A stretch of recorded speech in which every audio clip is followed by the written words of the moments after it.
3 years cleaning up a mess and doubling the size of that business, which was a lot of fun. I was able to build a great team.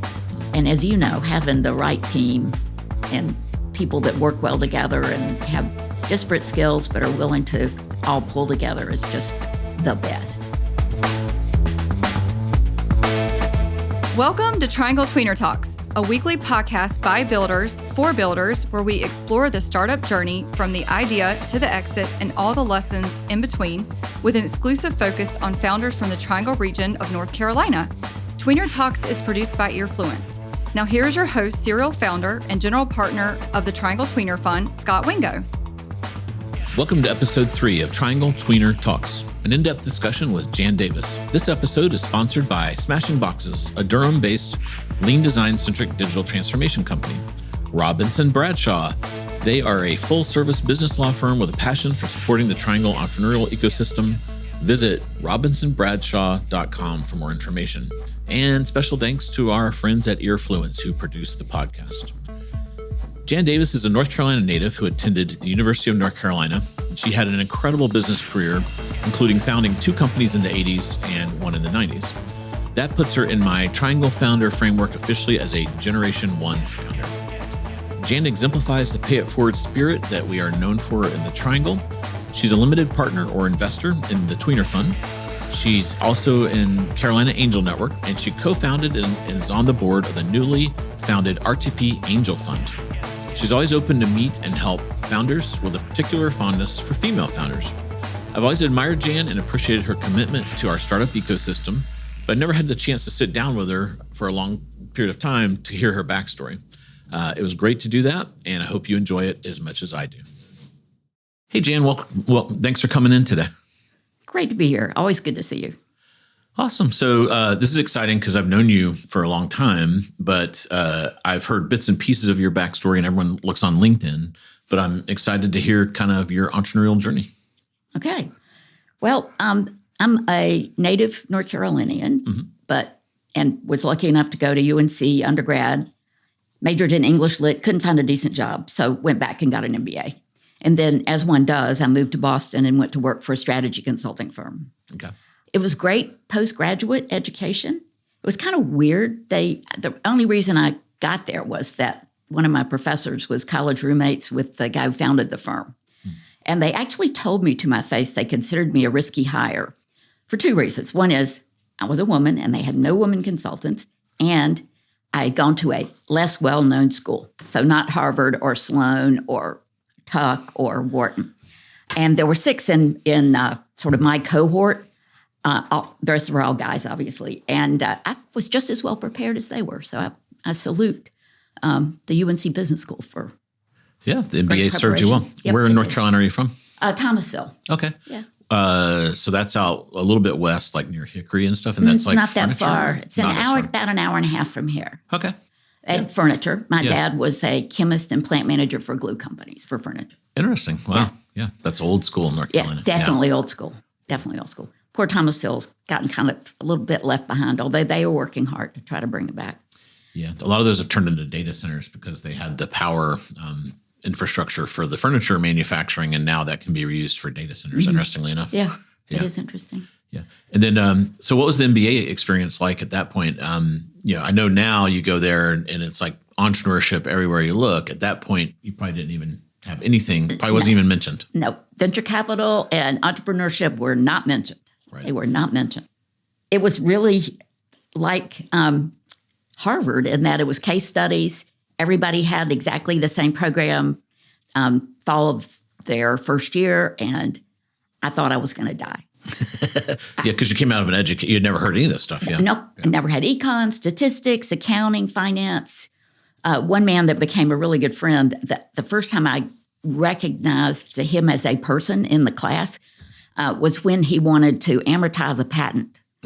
And I didn't know what amortization was, and I certainly didn't know you could do it to a patent. So it was quite a revelation. It was tough, but I really enjoyed it. I enjoyed studying something that seemed to be so practical and really going after solving real problems potentially. And I fell in love with measured marketing. The whole idea of being able to predict people's behaviors in groups, obviously not an individual, and use that to drive choices that one might make as far as marketing channels and messages and so forth. Yeah. And at that point in time, measured marketing isn't digital marketing. Oh, right? no, It's no. That was mail and phone. Yeah. Mail and Direct phone. response. So yeah, send a catalog out, send a postcard out or something and kind of see what happens. Yep. Yeah. Absolutely. Yeah. Was that from a case study or you had a professor that turned you onto that? Both. I mean, it was the way that we studied it was usually with cases. Yeah. I was also involved in a project that was developing a marketing plan for the Chevy Chevette. Remember those things? I do, The yeah. Chevy Chevette. Yeah. Is that one of the ones that exploded or was No, that? no, that was a different one. Okay. You would hit it in you would rear end it and it would blow Yeah, up. Yeah. yeah. That No, that was not. That was not the Chevette. Okay. That was not the Chevette. And our team, our UNC team won for best market research. Nice. So, Did you actually get to pitch Chevy? And, yeah, we had to go wow, to. Nice. We got flown to Detroit and got to pitch Chevy, and not that I ever saw any evidence of anything we did, but it was a good experience. Kind of a Dan Draper, Mad Men kind of a moment there, going to pitch the execs at Chevy. Yeah. Well, we just pitched the market research part. So there were teams from other schools that pitched the branding and messaging. Yeah. At that point in the year 2 of your MBA, did you have to do some specialization like finance, marketing, or it wasn't really set up that way? They didn't really require that. I did more focus on marketing and finance just because I found it the most interesting. Got it. Okay. So then you're in Boston. You're In Boston doing consulting. strategy consulting, worked with Fortune 1000 companies. They would tend to put me on the Southern engagements because I guess they knew I spoke the language and knew the foods. And it was really a great educational experience, but I found it kind of frustrating after a while to just give advice and then walk away. Yeah, I kind of crave that now because I every decision I make, I own for life. So it'd be kind of nice to like make some decisions and things and then walk away. But yeah, I totally get that. My life is much more that these days. I give a lot of advice. At that time in Boston, there was really a lot of ferment about computers, about personal computers, about all of the things that were precursors to what goes on now.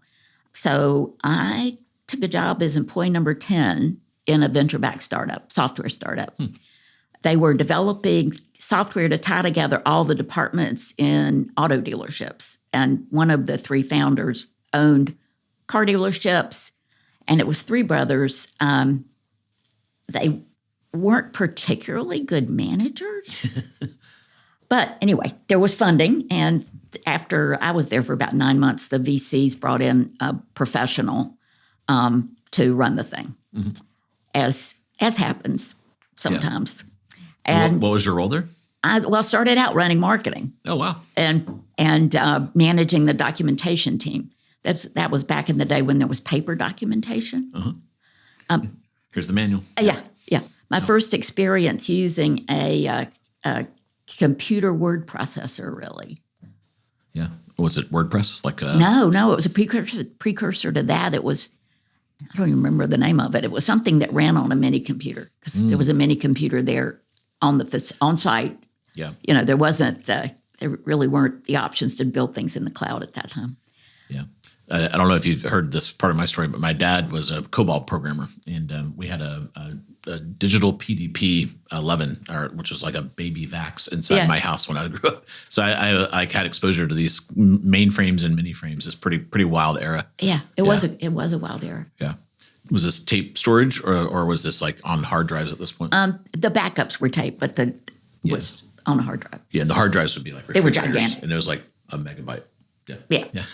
Right. Our phone has like 1,000 refrigerator size boxes. Yes, it's like crazy. Yeah, it is nuts. Yeah. But when they brought in the pro to run things, Bill, he made some changes, and the next thing I knew, I was the CFO. In addition to head of marketing, I was the CFO. Wow. And the head of HR and the head of admin, facilities, all of that. Pretty much everything except technical development. And so after about 18 months, we managed to sell that business off to AT&T. Nice. Back when they were trying to be in the So what is this? This is in the 80s, I imagine. Yeah, this is in the 80s. Yeah. So in the 80s, you had a venture-backed startup and you'd had an exit. Yep. Wow, that's crazy. Like, who was the VC? Is it like someone because there No weren't names. that many VCs. And probably the only one is ARD, American Research and Development. Aegis was the leader, but they have Since moved on. It's not like Draper Fisher. No, like some no, of the no. old super, like a Draper was, Tim Draper's dad is like the old Silicon Valley one. And there's like a couple that did Intel. And that's like the Silicon Valley equivalent. Okay. Yeah. Yep. Yeah. So anyway. Was that a good exit for you? Or you may not have had equity back in then? Because I'm not really sure they believed in it. I got this much out of it. But we made money for the VCs, and Bill and I had developed a great working relationship. He was literally a rocket scientist. He worked on some of the early rocket launches. Neat. And NASA, a real Renaissance man. Yeah. Yep. So anyway, Bill and I went off looking for something else to do together. We found a venture capitalist who had a concept in the direct marketing industry. And so I used my MBA skills and the skills I developed in consulting and put together pitch deck and financial plans and got introduced around by, this was the Aegis funds, got introduced around by those guys and raised money, started the business, ran it for 5 years, acquired or merged with 4 other businesses. Wow. And then crashed and burned. Aw. Yeah. And that was called Smart Names. Yep, that was Smart Names. Yep. And that was also in the mid 80s. Yes. Yeah. Yep. It died at 91. So first death. Yeah. So you're in what I call, so I have this framework. You saw it today. I just released it. So it's kind of like the 6 generations of founders. And I kind of have this kind of like, the folks that were in the 70s, like pre-80s. The only one I really know in our area is Dr. Goodnight. And then there's the folks in the 80s are still pretty sparse, but you're in that bucket, which is pretty amazing because there was none of the stuff we're used to today. You're probably finding a lawyer to even kind of understand it. Yeah. Like a venture capital is probably near impossible. Now, being in Boston probably helps. Was, it was all over the place there. Yeah. Meanwhile, I had met a guy on an airplane, and we had gotten married. Huh? And I had on the airplane or like later, unconnected. Later. Okay. A little later. But I had 2 children while I was doing the startups, the second startup. Wow. And there wasn't really work from home. So I had a 10-day maternity leave with kid 1 and started taking him to the office. Yep. He had his first bottle in a board meeting. The chairman, fortunately, really liked babies. And fortunately, he was a really good baby. But so then we were both very, very busy because my ex-husband was a venture capitalist. And he was traveling, and I was traveling, and I was working startup hours. And so we ended up hiring live-ins because there was just no other way. Yeah. So like an au pair type of a nanny. Yeah. Yeah. And then when you started that, so you were one of the co-founders with Bill, who was the CEO that they bought into the previous. And then how did you guys split things at that point? Because you started to do a pretty wide set of skills at the car company. Yeah. So it started out the same way. I mean, I was doing everything but technical development, including some of the early model development to predict response rates and conversion rates. Was that on SaaS? Like, how did you develop a model back then? We used SPSS. Ah, okay, yeah. But then we hired people. And like with most founders, you end up peeling off things to give to people who are better than you are. Yeah. That's the goal, is to hire a guy who's got a PhD. One of the people we worked with as a contractor was Tom Magliozzi, who was part of Click and Clack, the car guys. The Tappet brothers. Yeah, the Tappet brothers. Yeah, on NPR. Yeah, unfortunately, he's passed away, but he was a professor at Suffolk University at the time and did some contract work for us. Yeah, my favorite part of that radio show is at the end they would do the thank yous, and it would be like to our lawyer, who cheat him and how, who he cheat him and how, and like embedded, like none of it was real. It was always like this like long string of jokes in the outro, and I'd like as a kid, my dad loved that, and I'd listen to it and try to figure out, what is the joke in here? It was like really cleverly done. Yeah, very, very. So one of the companies that we acquired already had a CPA, CFO, so handed that off. That piece came on. Yeah. And we ended up with multiple business units, so I ended up being president of one of the business units. Yeah. And how big did that company get before at the peak? We were probably around $20 million in revenue. Awesome. Yeah. And we had raised, I don't know, 5 rounds of funding, probably raised $20 million over time. Cool. And then what caused it to kind of tip over? It was, as often happens, bad things happened kind of all at once. There was a recession. There was a big postal rate increase, which whacked our customers. Yeah. And then we had taken on too much debt with the last round. Yeah. And the last deal was one of those where there was a big debate about should we do this deal? But we ended up doing the deal, and it was not a good one. Not a good deal. Yeah. So you actually tend to learn more from your L's than your W's, I have found. Yeah. Yeah. Yep.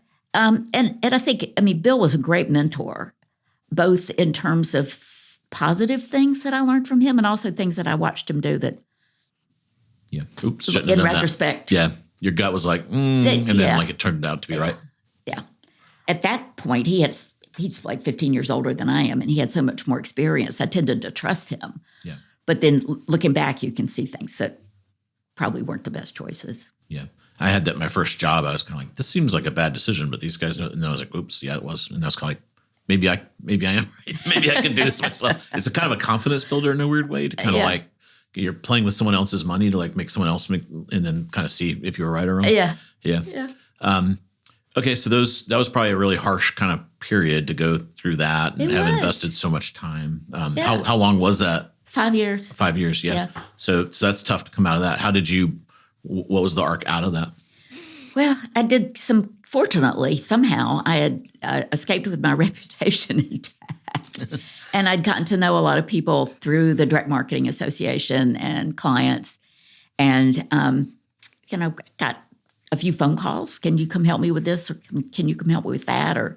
And I ended up picking up a fairly lengthy consulting project with a company called Customer Development Corporation.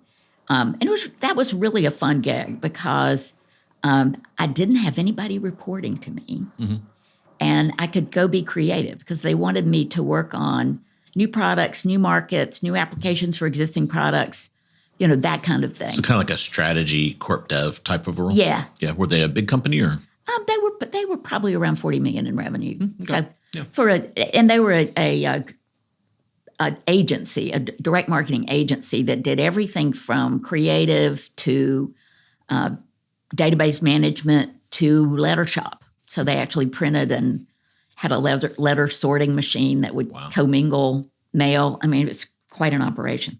Yeah. It's headquartered in Peoria, Illinois. So I got trips from Boston to Peoria fairly often. But that's a fun journey to connect together. Well, getting to Chicago was the easy part. Yeah, Peoria is not easy. Yeah, it was always changing planes in Chicago. Yeah. So did that for a couple years, but meanwhile, Bob, my now ex, had gotten excited about what was going on in Central Europe, and he came home one day in that sort of period when I hadn't started anything new yet, and said, "What would you think if I raised a fund for investment in Central Europe and we moved to Warsaw, Poland?" Wow. And you had kids at this point? And we had kids. How old were they? They were,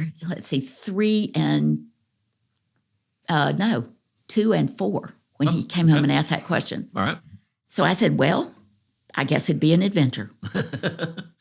So it took him 2 years to close on the funds, but during which time I did these consulting projects. And then we picked up and moved to Warsaw, Poland in the spring of 94 with a 4-year-old and a 7-year-old. Wow. That's quite an adventure. So it was. Was that a good place to be? Was he right, or was it? It really brought home to me how spoiled we Americans are. Mm-hmm. It was challenging. I really missed my career. I did part-time marketing consulting there. I did some fascinating projects for Gillette and for Office Depot and for a Polish paging company. Mm-hmm. I spent more time being a mom because somebody had to take the kids to and from school and go to 4 markets every week in order to pick up the foods we wanted, because if you wanted fresh fruits and vegetables, you had to go to the outdoor market and negotiate in Polish. Yeah. So you obviously probably didn't know Polish. Did you learn Polish at that point? I got to be market functional. Yeah. And I could be polite. Yeah. I could be polite, how are you? And Yeah. I had a housekeeper who spoke no English. And so sometimes we would sit down and try to have conversations about her sick mother or stuff like that. And I'm not a geopolitical person, but I know like they had the Lech Walesa and all that. This was kind of post that. So it's like Poland had kind of like separated and was like, that was maybe your ex-husband's thesis is like, this is kind of the time to get in. Okay. Time of change. Yeah. So the wall fell in 89. The coup against Gorbachev was in 91. And at that point, Poland started to come out of the whole Cold War. Mm-hmm. And there were a lot of returning Poles who were bringing ideas back. The guy that built their equivalent of the SEC had been educated in the U.S. and was an econ professor, I think at Cornell, and modeled their SEC, the transparency rules, all that, around the stock market based on how things work here. And so there, it was really coming out, but it was still very much a cash economy. You couldn't use a credit card. You had to go pay your bills in cash. There'd been ridiculous inflation, so there were million zloty notes floating around, which was worth $100. Yeah, it's crazy. Yeah, it was. Yeah, you start to appreciate the U.S. dollar when things are oscillating around like that. Yeah. So we were there for 2 years. I was really ready to come back, and my deal with Bob had been, okay, I'll follow you over, but you had to follow me back. Yeah. So I started working my contacts and ended up getting recruited to TransUnion in Chicago to run their list, data, and analytics business. So good old measured marketing continues to be a theme here. Yeah. Still not so much digital, really not digital, because this was in 96. 96. Yeah. And I know when the World Wide Web happened, because it happened while we were gone. Yeah. We moved in 94. We bought both sets of parents' fax machines so we could send letters more easily than counting on the Polish mail and the U.S. mail. Yeah. And if it had been 2 years later, we would have bought them. A terminal. Yeah. An AOL. Yeah. Yeah. Yeah. So it was pretty wild. I guess one probably really interesting story from that period was a project that I did for Gillette, which was a razor swap, where people could bring in their grody old communist era razors and swap them for a new Gillette sensor. Interesting. Yeah. Yeah. So we test marketed it in Prague, and then rolled it out in Hungary, Czech Republic, and Poland, and swapped 100,000 razors in 2 weekends. Wow. And Gillette is part of Unilever, right? The big conglomerate. It is now. It wasn't then. It wasn't. It was independent. Okay. Independent. Was it out of the UK? No, they had bought the razor manufacturer in Poland. Oh, so okay. Wow, So they were running Central Europe out of Warsaw. Interesting. Okay. Yeah. Convenient for you. Very. And the executive teams were so interesting. The head of the operation was Spanish. The CFO was French. My boss was South African. A lot of companies over there are like that. You'll meet, they're just like this, huge melting pot of all kinds of people from all kinds of places. It was a really good experience. Well, what was probably good for you is usually a lot of times they'll standardize on English. Oh, yeah. It's like the one language that a lot of everyone knows. So it's kind of interesting. Yep. And you were there and you're like, sure, I can do this English thing. And then another interesting project was a sales manual in 11 languages, none of which. For selling for different projects or for the razors? For razors, but it wasn't really associated with the razor swap. Yeah. And I learned how you do that is you farm it out to 11 different groups to translate from English into that. And then you hire different people to back translate it into English to make sure it hadn't gotten stupid. Yeah. Interesting. Yeah. Yeah, it's kind of QA thing. Okay, so at that point, I was really tired of eternal winters because I've been in Boston and now Warsaw. Yeah. And I tried to convince the guy that recruited me to TransUnion to let me do this job from Atlanta, because I knew that the best salesperson in the group was in Atlanta, and she had previously worked for me. And so I was like, yes, I can do it from Atlanta. He's like, no, you got to come to Chicago. And TransUnion is like a credit bureau, like a Experian and Equifax. Equifax, yeah. Yeah, the big three are Experian, Equifax, and TransUnion. Yeah. So I spent 3 years cleaning up a mess and doubling the size of that business, which was a lot of fun. I was able to build a great team. Mm-hmm. And as you know, having the right team and people that work well together and have disparate skills but are willing to all pull together is just the best. Yeah. Was there did you work in the generic credit piece of it, credit reporting, or did you do something? Was your direct marketing kind of still? Okay. So it was all for on the marketing piece. Marketing purposes. Yeah. Were you marketing to businesses saying you should do credit checks on customers and use our product, or were you going direct to consumer? What was the angle? We were providing them with mailing lists. Okay. And then analytics to improve the responsiveness of the mailing list. We were building models based on the data that was available.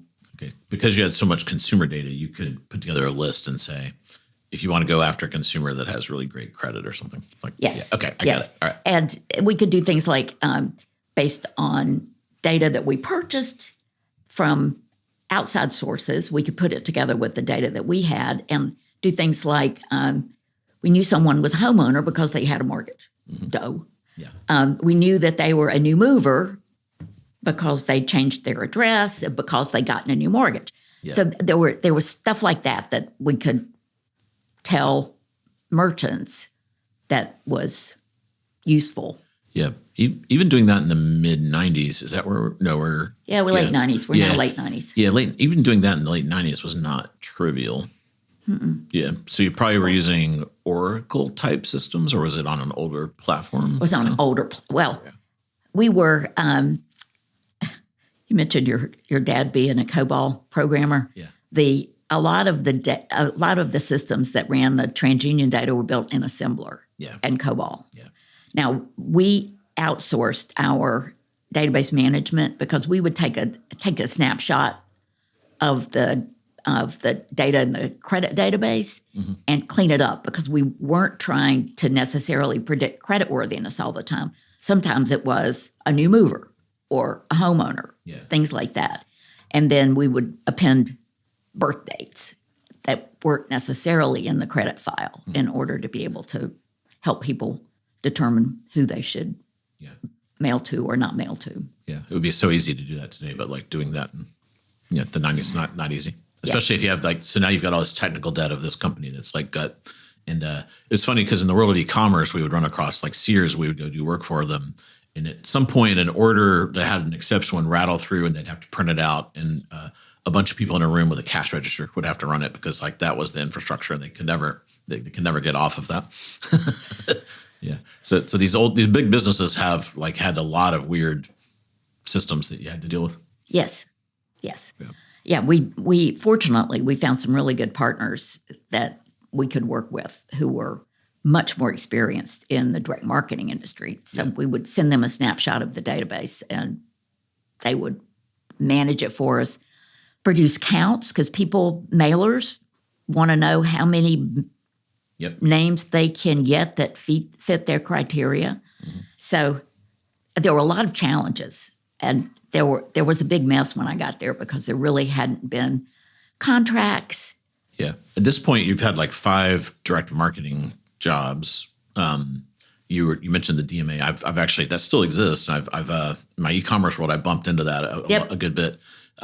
Did you get to be on the board of that or anything? Because it seems like at this point you're probably one of the smartest people in the not only the U.S. but the world about direct marketing. Is that Did you? I was on the Financial Services Council. I was chair of the Financial Services Council, but I never aspired to be on the board of the DMA. Yeah, you don't really get paid for that stuff. No, and I was pretty busy. Yeah, because I still had little kids at home. I still was doing all of this. And then the guy that recruited me to TransUnion took early retirement, and they kicked me upstairs and gave me his job. Okay. Wow. So now I'm reporting to the CEO, which was nice for my status needs, but kind of bureaucratic and relatively boring. I had 4 business units and you're a middle manager. You're a doer that's a middle manager. Yeah. Yeah. And I mean, Harry Gamble was the CEO, and I loved Harry. He was a really good guy. Fortunately, Harry knew that I needed something more creative and interesting to do. So he asked me to start the direct-to-consumer business, the whole get your credit report and score and credit monitoring online. Yeah. So now I get to become an e-commerce merchant. Yay. Yeah. Yeah. So for a direct marketer, e-commerce is and the internet is just like nirvana, right? Like, because you can measure, it's real time. You don't have to deal with the postal service. You can, you got clicks and measurability. It's like what you guys have wanted forever. Yeah. One of the things about mail, though, is because it costs a lot, comparatively, you have to be more judicious about how you send out communications. Yep. You end up with, I think, more discipline and less spray and pray. Yeah. We're recording this during election season, and I'm getting like a stack this thick, so I'm not sure that still is the case today.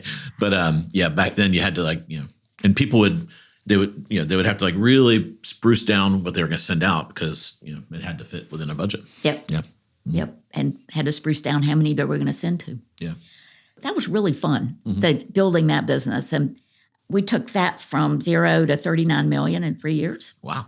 Cool. We did do a small acquisition of a company that had already built out some product because it was just going to take us too long and our competitors already had product in the market. So I was going to ask, was this reactive or proactive when you guys Well, did? we knew we needed to do it, but the credit bureaus had typically regarded consumers as an irritation rather than a market. Yeah.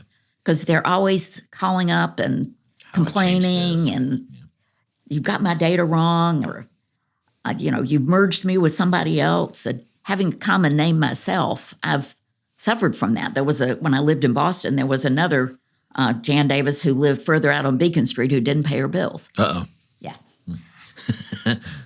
So I can appreciate how that all happens. And actually coming out of the direct marketing industry where there's a whole lot of merge purge to try to eliminate duplicate records and match up people appropriately. And it's hard. Yeah.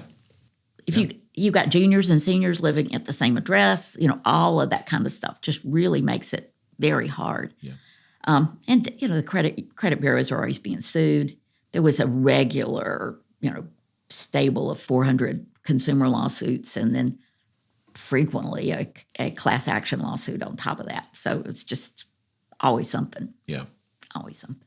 I got to say, living in Poland and understanding how things worked there really made me appreciate credit bureaus in a way that I didn't.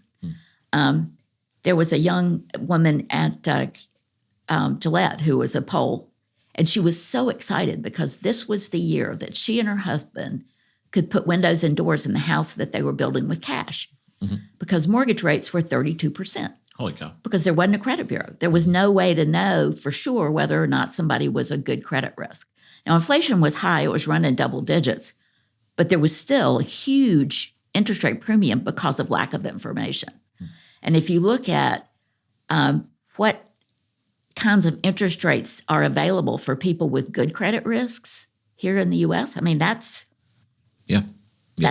all because of credit bureau. Yeah, you got to have a clearinghouse so the lender knows the risk they're getting into and can price it accordingly. And if you don't, you're going to least common denominator it, right? Yep. Yeah. Cool. So you built the consumer. So this was your first internet experience. Was it nirvana for a direct marketer? To be able to, I don't know, you probably didn't have Google at this point. So you were probably sending emails and just putting up a website, maybe doing banner ads, kind of Yahoo. This is like the Yahoo banner ad era. Yeah, we were doing banner ads. We did direct response TV to drive people to the website. Oh, wow. Is that like that infomercial type thing where you kind of do a rev share of some kind on it and it's like remnant inventory? It's remnant inventory, but it's not a rev share. You pay cheaper prices because it is direct response and you have less control over where it can go. Yeah. The Carpe story, they started out doing a lot of DRTV and you would see their testimonial ads Yeah. on the ACC network, Yeah. where now there's Moment of Zen because they didn't sell that space. So now it's a Moment of Zen. Yeah. So that's the kind of thing we did. Yeah. Cool. And we did email marketing. We partnered with financial services institutions like affiliate marketing deals, so that if and we would do kind of TransUnion Inside for, name your big bank brand who wanted to offer that as a service to their customers. And we had very interesting meetings with the other credit reporting agencies, with Experian and Equifax, to make always with attorneys in the room. Because you can't. Yeah, we did. Yeah. You can't be colluding. Can't be. No collusion. No collusion. Yeah. And they always give you these guides of like, you can do this, you cannot do this. Yeah, can't talk about that. Yeah. But what we needed to make deals about was being able to put together a 3-bureau report, so that if somebody wants to see the 3 reports stacked up next to each other, we had to make those kinds of arrangements carefully. Well, now the deduping problem is like cubed.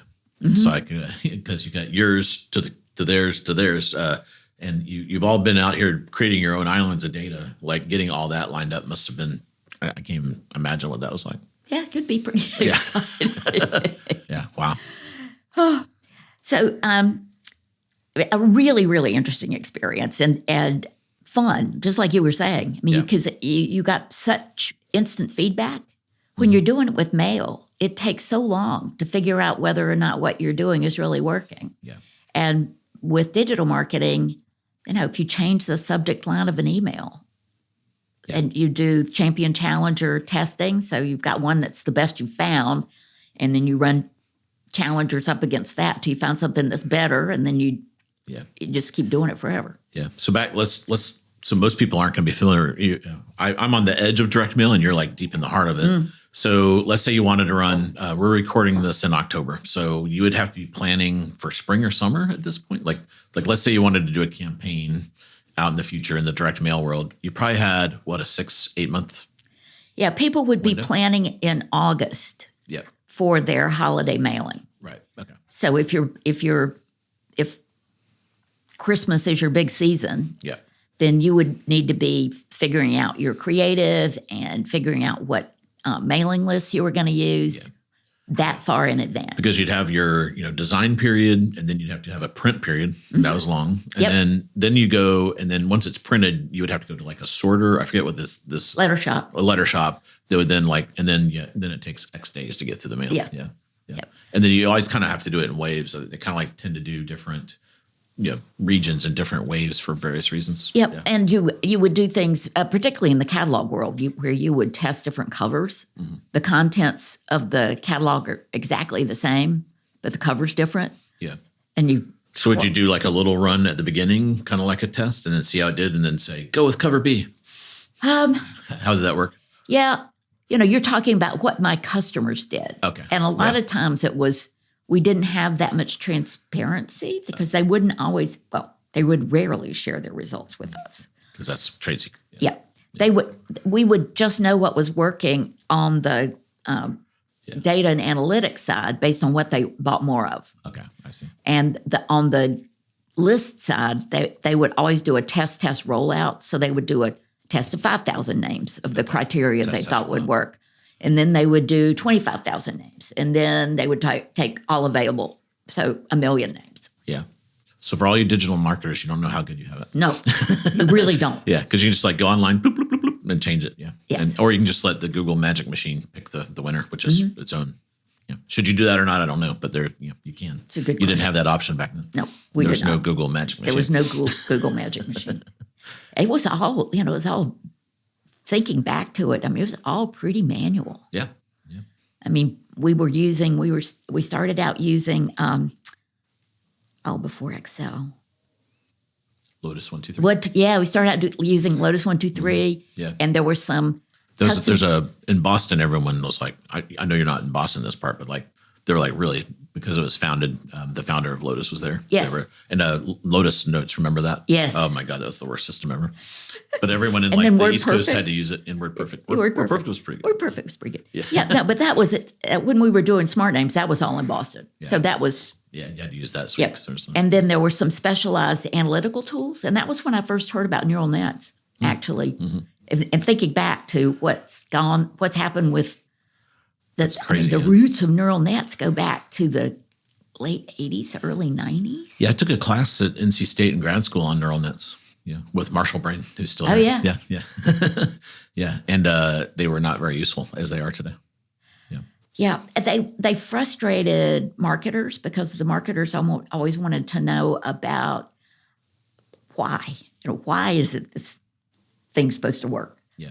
So there was a lot of regression and the AI told us. Yeah. Yep, logit models and remember CHADE, chi-squared automatic interaction detection models? I do not know that one. Those were kind of like tree models. Or root models. They would really kind of, if you visualize them, they would go down like roots. And you're looking for the nodes at the bottom that were the combination of attributes that were the winners. Cool. So all real interesting stuff for an English lit major. Yeah. Gotten fascinated by this. I like that you embrace it and aren't scared of it in any way. You just jump in both feet. Well, I think back when I think about what has worked for me, that being willing to say yes and take a risk. And if somebody asks me, do you want to go start a direct-to-consumer business or do you want to be the CFO? It's like, okay. Yeah. I'll give it a shot. Yeah. Cool. So this part of the story, you're at TransUnion, and I think you're in Chicago. Yes. Yeah. Okay. Yes. Still cold. Still cold. Still cold. And at this point, I had all the stuff to stay warm. It wasn't how cold it got. I walked to the train from... Mm-hmm. We moved to a nice suburb because we had kids who needed to go to a good school and all that. And we wanted lots of kids per square mile. So I would walk to the train, which is about 12 minutes, and then take the commuter rail into the city and then walk about 10 minutes on the other end. So I would do that 0 degrees because I had all the stuff. If it got really bad, I would bring out my ski mittens and wear those. Mm-hmm. I had full-length mink. I had a felt hat with a scarf sewed to it that I could tie under my chin so it wouldn't blow off. Nice. And then if it was really bad, I would tie a scarf. So that was all that was really exposed. Yeah. Hopefully you haven't broken those out of your closet lately. No. I've pretty much gotten rid of all that stuff. Yeah. But what got me in all of those places was how long it lasted. Yeah. So it's supposed to be spring and March. Yep. Yeah, I lived in the Northeast for 2 seasons, and you would get this little bit of spring. You'd have a spring day in March, and then it would punch you in the gut with more snow. And I was just like, I can't take this. Yeah. Being from the South as well, and then it's always gray, and I can't deal with that. Being from the South, I need lots of blue sky. Yeah, Warsaw was the worst for that because it's significantly further north, and so it's cloudy, and the days are really short in the winter, and the light you do get is very oblique. So if you have seasonal affective disorder, it's not a good place to be. Yeah. Cool. So why did you leave TransUnion? I got a call from a headhunter, and she said, there's this company called ShopperTrack that does pedestrian traffic counting using overhead digital video devices, and they're looking for a new CEO. And I said, oh, really? I didn't know that was a thing. I mean, there was a whole little pedestrian traffic counting industry. Mm-hmm. 2 competing technologies, digital video, and then infrared. And just the heat, they would count the heat signatures? It would measure the heat signatures. And ShopperTrack was the product of a merger between RCT Analytics and ShopperTrack. And ShopperTrack had focused on retail. RCT had focused on malls. There had been a merger 2 years before. They were looking for this replacement CEO, and the company was a mess. And I actually know a little bit about this one. So their customers want to, a lot of times it's maybe like a Wall Street analyst firm, and they're like, I wonder how many people are going to, I wonder if Macy's is doing well or not. And then they would buy this data to see, is there an increase in foot traffic or a decrease? So there's a correlation between that. And then the retailers would want the data too. So there was several audiences for this data. Well, that was definitely the theory, Scott. But the Wall Street people, the only data that they had really had access to this point was mall data. And the mall operators who were the customers, got pretty mad because it was showing that traffic at enclosed malls was declining year over year over year. And so, which it was. Yes, yes. And so they basically said, you stop selling that to Wall Street or we're going to cut you off.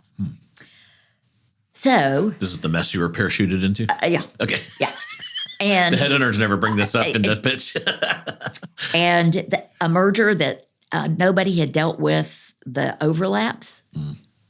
So how far past the merger was it? 2 years. 2 years past the merger. Right. So they had bought this company and then they really did. We need integration, and then they had a customer. So that's what you're in the fix. Yeah. That's a couple big fires there. Yes. Yes. So on my 1 month anniversary, I eliminated 5 positions, and 4 of them were VPs and above. That it should have been done. Yeah. It shouldn't have been done. But it was just all kinds of crazy stuff that just really wasn't being addressed in every nook and cranny. The CFO was passive aggressive. If he didn't like the terms of a deal, he would just stick the proposed contract in his desk and ignore it. Yeah. He also wasn't making sure that the billings were being collected. So we had almost half a year's worth of receivables outstanding. That's pretty big. Yeah. Yeah, your DSOs were 150 days sales outstanding when I got there. Yeah. Not good. No, not good. How long did it take you to figure out the CFO was problematic? Well, they as soon as I found out the DSO was 150 days, I knew there was a problem. Yeah. And then in that first month, I went around and interviewed everybody who was a manager or above, and then I asked everybody that I talked to who wasn't a manager or above was a key contributor, and I talked to all of those people.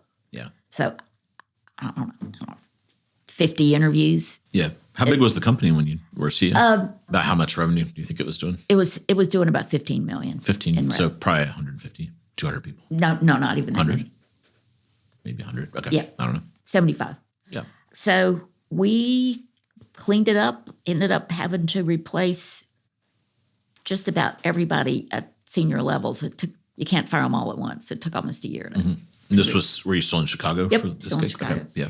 Then, we kind of took off. We got it profitability the first year just by cleaning it up and collecting receivables. And there's an asset there of 150 days worth of receivables. Yeah. So like half your revenue. And if you're there's like $7 million just like sitting there waiting for someone to go pull it in. Yeah. Yep. And some of it, of course, you had to write off because that's part of the reason it was so bad. But we invigorated our distributor network in the UK and in Japan and opened a wholly foreign-owned enterprise in China, which was quite an experience. Yeah. A lot of people to count in China. A lot of people to count in China. We got a footprint in the Middle East, sent somebody to Dubai to open that up. Yeah. It's really interesting. The primary customer base in the U.S. is retailers, and it's not the mass drug or supermarkets, because if you think about it, if you're measuring traffic, it's just like measuring traffic to a website. And if you are Walmart, if somebody walks in the door, it's really rare they don't buy something. Yeah. Same with a supermarket, same with a drugstore. They don't have a bounce rate like we do in e-commerce. Yeah. Right. And so our customer base tended to be the stores in a mall. And I used to say our price point was... Because they wanted to know X people came in the mall, how many came in dispenser gifts? And then how many bought. And how many bought. Yeah. And then so they looked at the... Yeah. So they had a percent of a percent kind of thing. Yep. Yeah. Conversion rate. Yep. Mall to store conversion, store to purchase conversion. Outside the U.S., there was mall to store. In the U.S., it was more just conversion into the store. We did do some measurement of pass by, so who walked by your store and didn't come in. Yeah. But a lot of it was who came in. And the 3 killer apps for that were labor scheduling, because patterns tend to persist. Yeah. Measuring marketing effectiveness, because it's the job of marketing to get people to the store. And then it's the job of merchandising to have the right stuff and the job of operations to have the right people. Got it. And you can be fooled if any of those things are not measured properly. And then the last was this measuring and managing conversion rate. And our customer base ranged from, I used to say, Apple to Xenia, and price point from Payless Shoe Source up to Burberry or Xenia. Yeah. We did things like we went from a monocular device that just looked for pixel changes to a binocular device that can measure height, which improved accuracy because it would screen out kids and shopping carts better than a monocular device could. Yeah. So it was really, really interesting. And I think another thing that's been a key to the success that I've had has been being really curious and wanting to figure out, so how does this work? And how can we make it better? So the devices would wake up shortly after midnight local time and either phone home with a modem or more and more with they would ride on the local area network. Yep. So we had to do things like we had to change the communications protocol because we were a vulnerability for retailers. Yep. And that came to light after the big Target hack, which came through an air conditioning unit that was riding on their local area network. So we had to change all of that in order to make that work. And then we would manage the data for the clients. So we would make sure that the data made sense and that if it wasn't Black Friday, quantities of visitors didn't suddenly explode. Or if they did, we would say, did you do something? Did you have a big sale or some kind of a promotion to drive people there?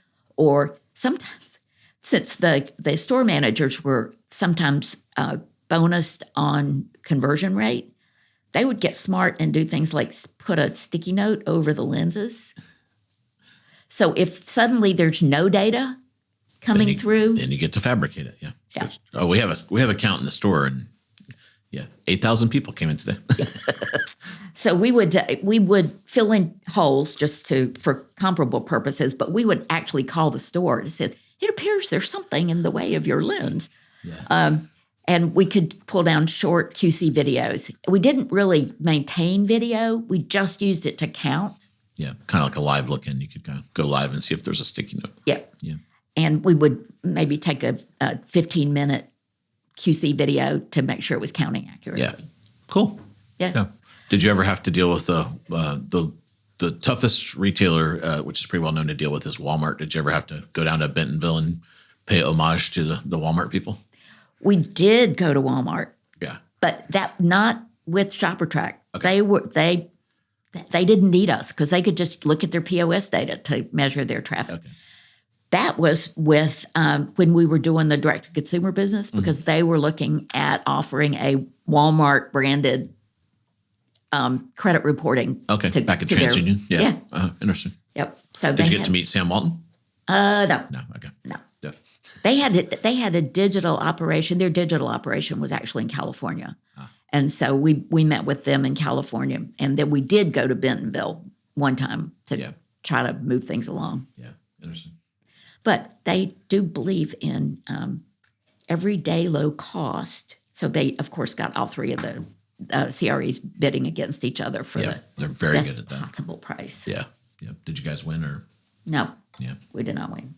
Womp womp. So anyway, it was a real educational experience, especially dealing with the merger, because one of my observations with the Smart Names experience is that we really hadn't dealt with overlaps as vigorously as we should have.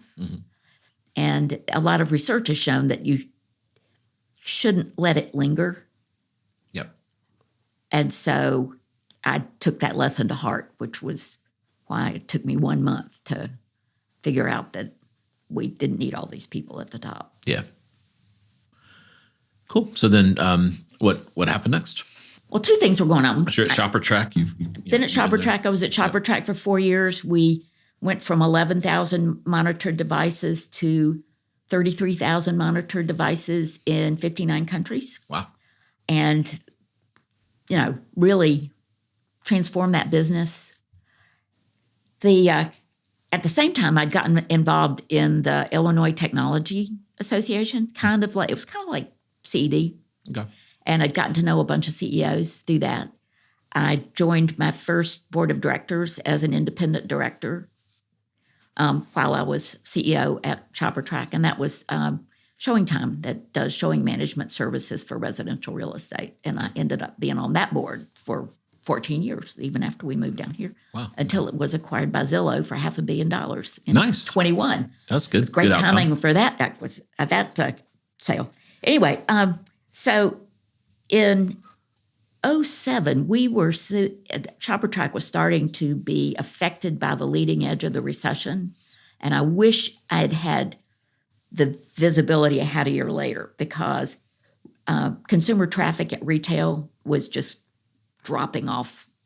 In 2007, you could see At it. the end of 2007, you could see it. Because the great financial crisis wasn't until like late 2008. Yep. And then 2009, it was like... But it was a leading indicator. Interesting.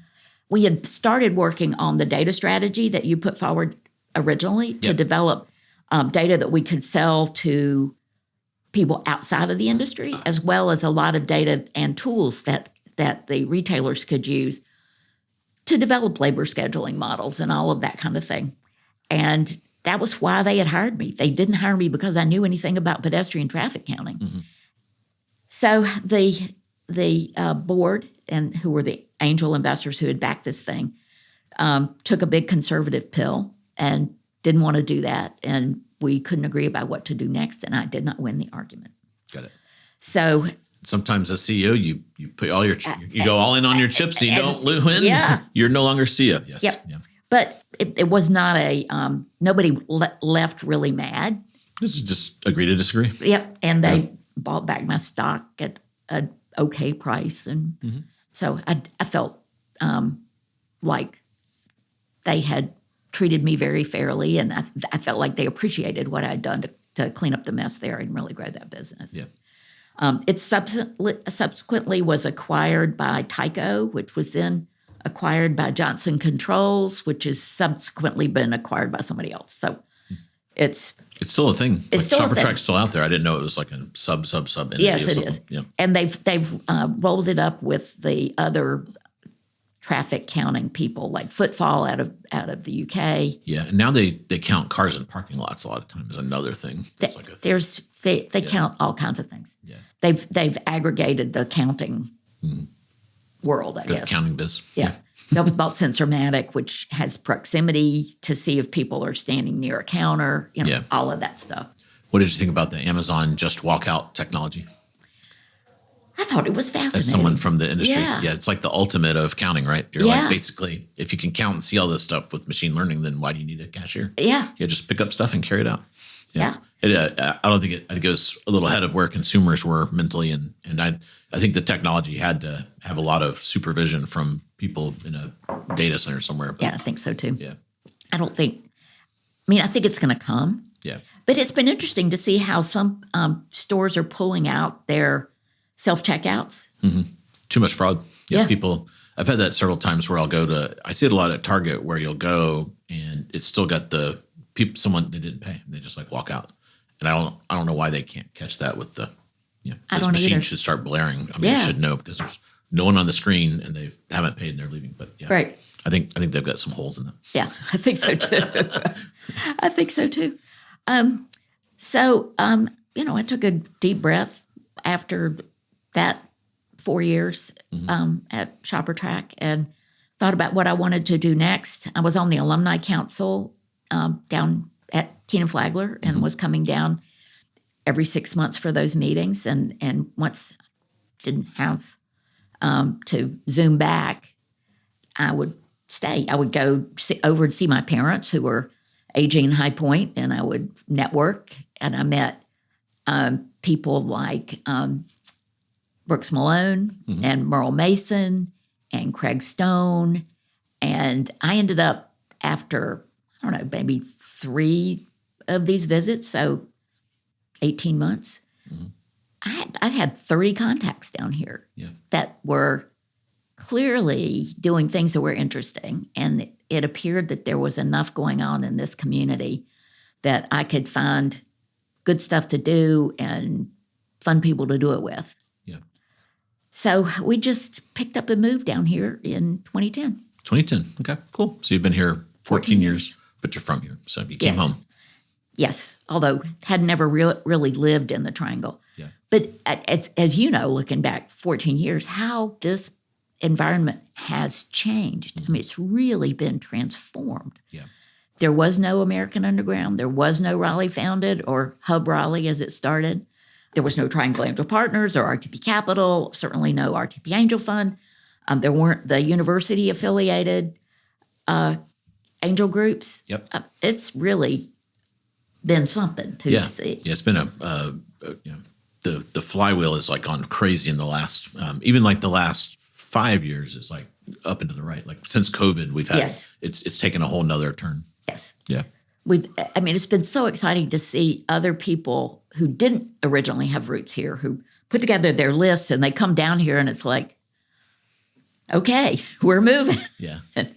And I meet a lot of people particularly from Chicagoland. Mm-hmm. Sometimes it's people that knew me from there that will introduce me to somebody who's moving here or have a 312 phone number and people figure out that. Yeah, you're definitely in the first 10 people a lot of people land at. Yeah. So, as are you. Yeah. Then you send them to me and then I'll send them back to you. Yeah, it depends on what they want. Like I kind of anchor you on the Carolina side. I think you live on this side of the Triangle, though. I live in Cary, in Northeast Cary. Yeah, but a lot of people are like, I really want to get involved in being an active alum, and then a lot of people want to get involved in CAN, and so let's talk about that. So you moved back to the area, and which startups and which things did you start to get involved in? Well, the first thing that I did, I'd met David Sterling, who was running a list and data business, and I'd met Chris Hively, actually, before I moved down here. Had made a couple of angel investments up in Chicagoland, ended up investing in Showing Time. I was a board member. I could see what was going on there. Yeah. But generally, I really wasn't very pleased with my deal flow or due diligence or anything like that. And then when we moved, I made an investment in MarketView, which was David Sterling's business, and spent a lot of time at his office advising, helping, just really trying to help make that business grow. Mm-hmm.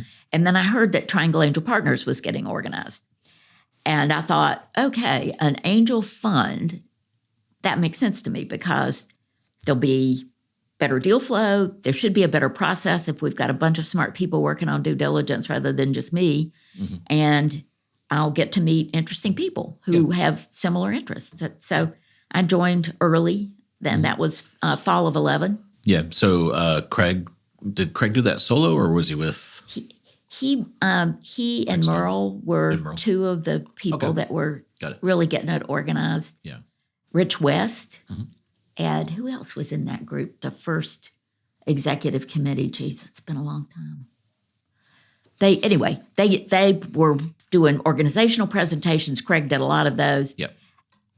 And we ended up closing on $2.8 million was our first fund. Mm-hmm. Awesome. And I got elected president and spent 2 years as president of that. Yeah. And then joined a couple of boards through that. Steels, which became Epiphany, and then SEAL, which was Water Safety Neckband for kids that are learning to swim. Yep. Both of which had bad COVID impacts. Yeah. And I served on a number of other boards, all private companies. I've never even worked for a public company. But yeah. Were there any big wins out of that first tap? The biggest win was AdZerk that became Kevel. Yes. Yeah. But that fund did not pay back 100%. But Kevel's still an ongoing thing? Yep, so but they bought us out. Oh, they bought it. They bought us out in two tranches. Ah, okay. I didn't know that. Yeah. And then we raised Fund 2, which was $4.8 million. And I stepped back. I was kind of worn out from the 2 years of slave labor of run the fund and raising Fund 2. And at that point, I'd gotten involved with the Blackstone Entrepreneurs Network. So I remember that. I was one of the 15 EIRs, Entrepreneurs in Residence, that worked with a ton of really cool companies that came through there. Yeah, that one was interesting. It was like a great group of people, no money though, Nope. No Lots of money. advice. And so it's like more of a mentoring network kind Yes. of thing. Yeah. Yep. But one of the companies was iScribes. So Yeah. I got to know Jared Pello. Yeah. Now Bionic through that. And With Robbie. Yeah. Yep, with Robbie. And I got to know Nate O'Keefe from Rubric and Patrick Mateer for Seal the Seasons. And so went some checks into those companies. Got involved with Carolina Angel Network. Were you there at the start? Yeah, I was there at the start and served on the screening committee for the first 3 years. Was Randy was running Randy's it. baby? Yeah, that was when Randy And was was Zoller running. here yet? Or Oh, yeah, Ted was here. okay. He was, I volunteered in his class almost starting in like as soon as I got here. Yeah. I'd gotten introduced to him Yeah. pretty early. And so I've mentored in a lot of his executive MBA classes Yeah. over the years. Cool. I joined Excel Ventures, so the women that are lending money to women. So Robbie Hardy. And, Yeah, that's how I met Robbie, was through that. Okay. Cool lady, obviously. Yeah. She's been, she's kind of from She's your she's a generation of boomerang. startups. Yeah. Yeah. She's a boomerang. She moved back after we had moved here. Oh, another interesting connection. Elaine Boley, who was running RTP Capital at the same time I was running TAP, had lived in Chicago, and she had moved down here shortly before we did. And in fact, somebody introduced us, and we had coffee together before we actually moved. That's crazy. Yeah. Yeah. Yeah. It's That a you very both small end up world. in the same network that way. Yeah. Let's see. I taught entrepreneurship to undergrads in the Shuford program for 3 years, which was Yeah. That's a really neat program. I didn't know about it, but they, post-COVID, they pre-COVID, they would go visit offices, and at Spiffy, we were the only one that was still open, still are in many ways. So I get to know them really well because they would always come and, talk about it. It's interesting for me because I've been talking to these college kids about entrepreneurship for 30 years. And, 25 years ago, people would be like, why did you do this? How'd you get these ideas? Why would you not? Like, I would always get the question, like, why didn't you just go work for a big company? right. And then now the kids are like, they visit from the Schufert program and they're like, when you're negotiating a safe and convertible note, how do you think about the nuances of this? And I'm just like, whoa, gosh. Yeah. Whoa.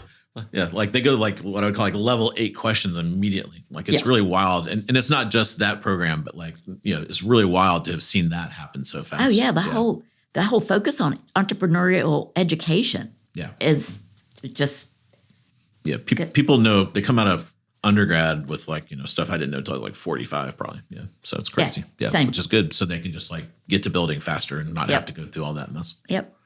And let's see, I've judged, I can't tell you how many pitches I've judged, a ton over at UNC. And it's, you get these loops, like the Carpe guys. Yeah. Mm-hmm. One was UNC, one was Duke undergrad in the Robertson program. And Casper and David. Yeah. And I saw them pitch as undergrads over at 1789 on Franklin Street in Chapel Hill. Yeah, and they recently sold their company to a private equity firm. So congrats to them after about really sweat equity, which is funny because they're an antiperspirant. Yeah, but yeah, they really those guys grinded, and I'm excited that they got a great exit. Me too. And Tap 2 was an investor in that one, so that's good. That was good. Yeah, that was good. And absolutely. we were also an investor in Filter Easy. I was going to say I thought Filter Easy had a nice exit. Some Wolfpack guys. Yep. Yeah. Yep. And we invested in iScribes, which was a great IRR because really quick exit, but the cash on cash was Yeah. But so you're basically an angel investor, mentor, board member. And I started teaching again last fall, but I'm teaching second year MBAs. I'm co-teaching with Mitch Muma. Mm-hmm. You talk about an OG. He's a venture capitalist who's been doing that for 25 years. Yes. So he holds down the venture capital point of view. I hold down the angel point of view. And it's for second year MBAs who are interning with venture funds and angel groups and funds. Interesting. Wow. So it's a seminar style class. We match them up with the funds in this area and a few out of market funds. Neat. And then we're with them one class a week for the fall semester, and they work 8 to 10 hours a week with their partner fund for both semesters. Yeah, I may come audit that now that I'm a venture capitalist. Yeah. a tiny, teeny one. So, another thing you're really well known for is you always have a soft spot for female founders. Yes. And it's really interesting. We've gone through this whole story, and except for the time when you were at that consulting group where you were one of 5 women, you were a woman, female CEO, you've been on director. You haven't, through this whole story, you haven't said, the men stopped me from doing, I know you've faced a lot of that stuff, but you've just like powered through all that. And you do it with positivity. That's what I love about you. You're always like, you're a very positive person. Yes. I can't really take credit for that. I was genetic. Yeah. My mother was like this. Just, it's an adventure. You're going to figure out how to do it. Yeah. I mean, I've always been the first or only. Mm-hmm. This current sort of iteration where with the RTP Angel Fund, we're about a third women, which is it's amazing. Really cool. Yeah. I mean, we worked at it. Yeah. We worked at it. But with TAP 1, there were 3 women. And TAP 2, there were 11, but only about 3 of us who were pretty active. Yeah. And Zell is all ladies? Excel is all ladies. Yeah. I mean, I have stories. Yeah. As I think most women. But you haven't let that dull your spirit stop you in any way that I can measure from an outsider. It's, what's the point? Yeah. I'm a small woman. I mean, with a Southern accent. Yeah. And I may as well just make the best of the assets I have. Mm-hmm. One of the things I've said about the consulting gigs, I would get more information out of the people that I was interviewing than my male Yankee colleagues. Yeah. Because I'm just not threatening. And Richard Holcomb calls that Richard Holcomb's funny. He has a pretty standard accent, but he can turn on his country accent, and that's how he negotiates because people think you're stupid. He calls it the hillbilly negotiating style or something. It's kind of like using your Southernism as a to trap the other person. It's like a clever thing that is really good. Yeah. Yeah. I'm sure you've seen a fair amount of that. Yeah. Yeah. People underestimating you, and that's sometimes good. Especially in a negotiation or something. You can surprise them on the upside. Yeah. I have had some wonderful male mentors. Mm-hmm. Some that, and like I said earlier, I've had chances to watch them do things and learn. But I think the best thing that they have done for me is position me with investors as far as Bill was concerned. Mm-hmm. Or Jay, who hired me at TransUnion, he really talked me up in the organization so that when he retired, the CEO was comfortable offering me his job. I mean, it's things like that. Yeah. They didn't stifle you or discount your contributions or anything. No, they were very supportive. And I mean, but they're just, and I have a thick skin. Yeah. Give people the pitch for RTP Angel Fund. What's you guys recently started that, and it was kind of the remnants. This is my external view. So some of the TAP folks, and then there was this RTP Capital Group, and that was more of a syndicate. It didn't ever have a network. Yeah. And then you guys kind of merged some of the pieces of that to start this new one. Tell us and you recently closed closed the fund. Yep. Give us kind of the pitch on that. Merle Mason and I were 2 of the people on the executive committee with Triangle Angel Partners Fund 2, and we did a online survey of our members about interest in doing a Fund 3 and really did not get enough interest to warrant the effort. Yeah. Meanwhile, RTP Capital, which started at the same time that TAP did, but was a network where there was an annual membership fee, no committed capital, and each person made his or her own decision about what to invest in. With TAP, it's a group decision, so it's based on a vote.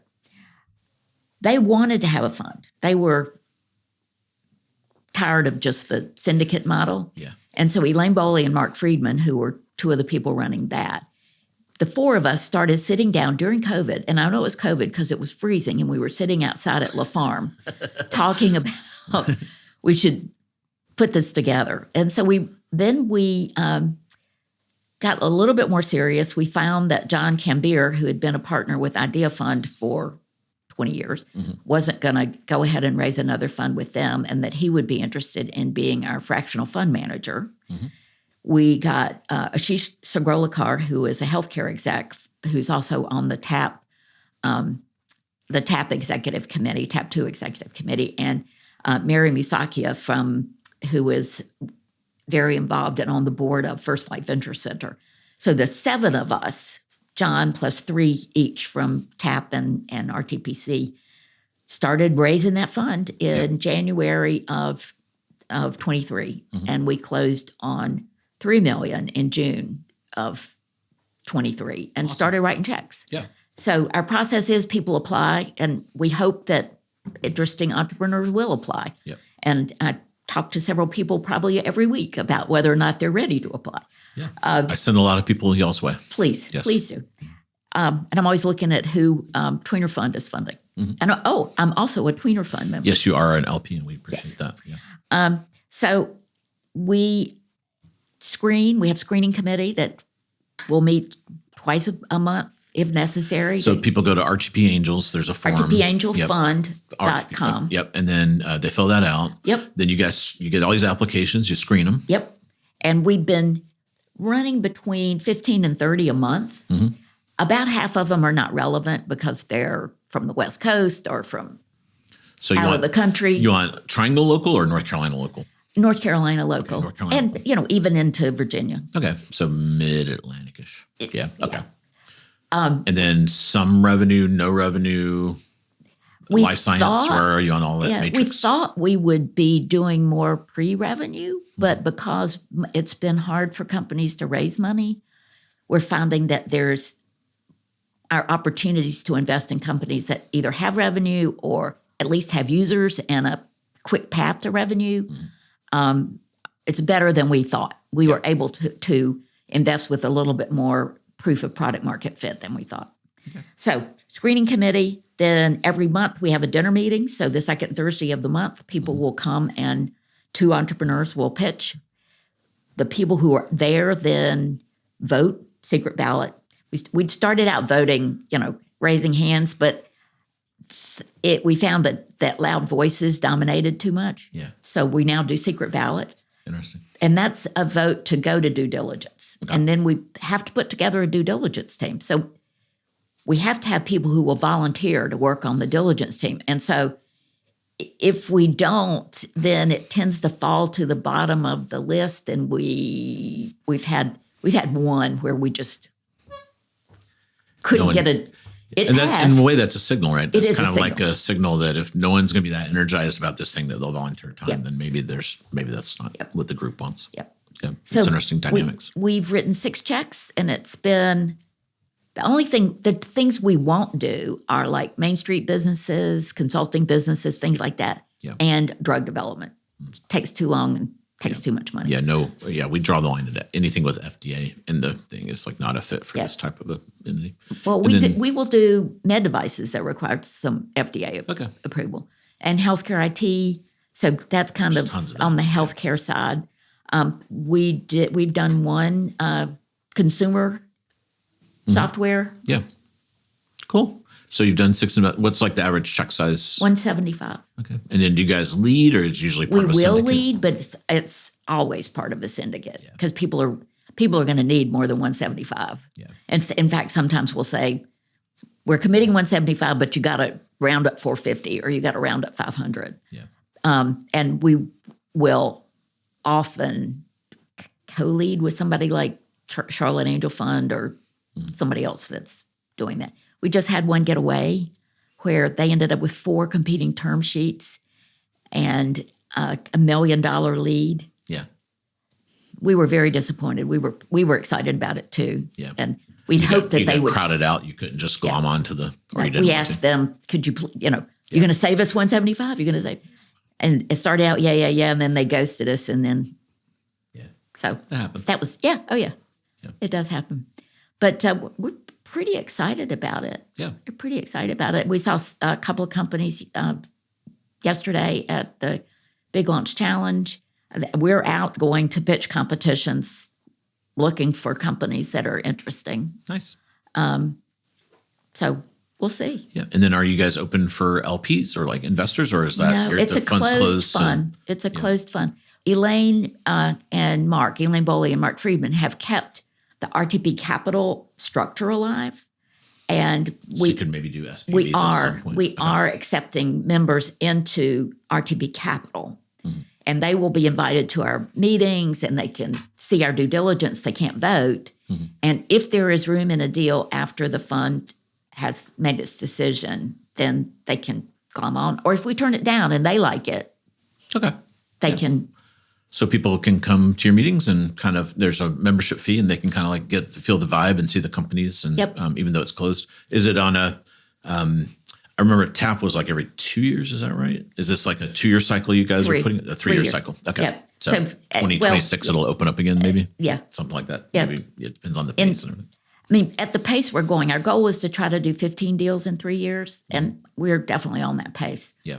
So we will probably start talking. We will definitely start talking to people in 2 more years. Awesome.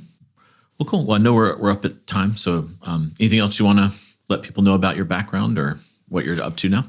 I would encourage entrepreneurs to reach out and apply to the fund. If they want to chat with me, I talk to as many as I can. Yeah. I am so excited about where this community is, where this ecosystem is. And I just see, blue skies ahead. Yeah. Well, thanks for all you've done. You've mentored lots of folks and you also put your dollars in, which we appreciate. So thanks for all you've done for the community. Thank you for all you've done for the community. Absolutely. Yeah. And thanks for coming on the pod. I appreciate you coming on. It's been my pleasure. Thanks, Jen.